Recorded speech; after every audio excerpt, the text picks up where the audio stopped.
I want to talk today about the self-image. A lot of women, I believe, struggle with self-image and how it impacts their relationship.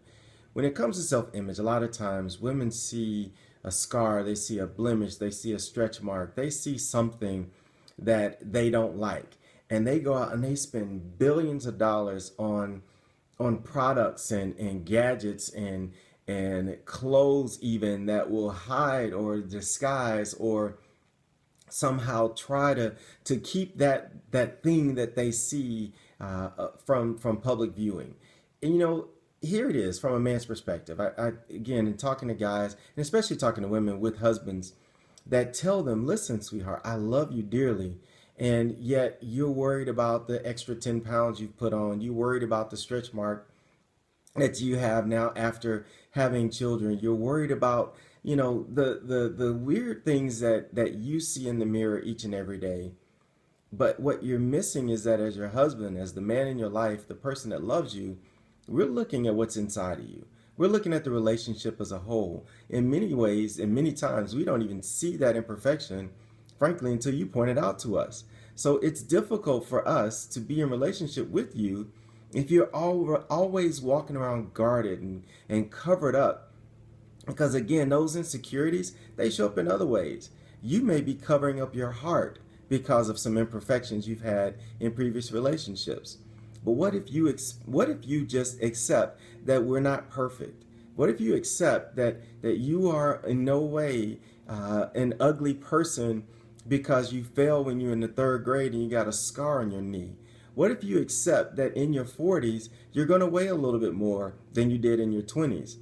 Also, what if you accept that if you're with a man that's in his 40s and you're in your 40s and he expects you to have the body of a 20-year-old woman, that maybe he's not the man for you. Maybe he's got some growing up to do. Maybe he's not mature enough as a man to accept that a 40-year-old woman is beautiful because of maturity, because of what she's been through and the love that she's able to give you at this point in her life, that in her 20s she was young and naive and didn't understand some of the very things that were important in a relationship, just as you, sir, were also young and naive. And yes, I can see myself, so I'm talking to myself as well on that one.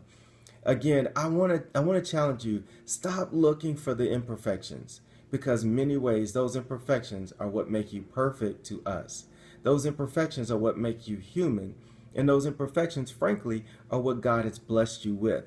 In many ways, those imperfections are signs that you've made it past whatever it was that you encountered in your life. So don't look in the mirror for those things that make you imperfect. Look in the mirror now for those things that make you perfect.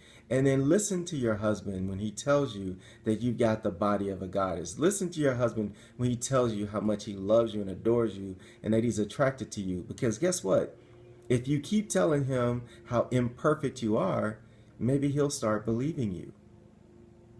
Just a thought. I want to thank you guys so much for the love and support. I want to thank you for again, continue to engage with me. I also ask that you go to cedricnewburn.com and download the ebook. It is free and it's a quick read.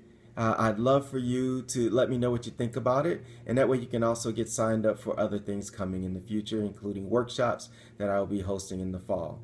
Thank you again for the love. I love you guys. Have a great week and celebrate not just the freedom of America, but your freedom from the baggage that weighs you down. Take care and have a good weekend.